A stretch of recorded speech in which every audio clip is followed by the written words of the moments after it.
18-yanvar ikkita qolipni yechib ketyapmiz. 2 kun, 3 kun oldin qo'yib ketgandik.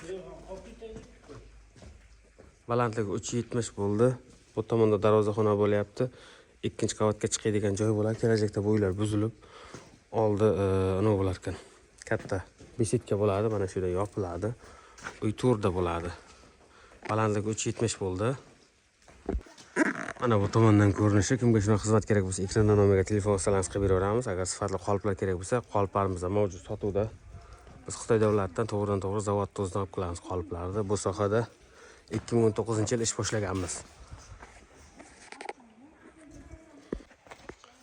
Tak qismlari bilan cho'tga chiqdi mana.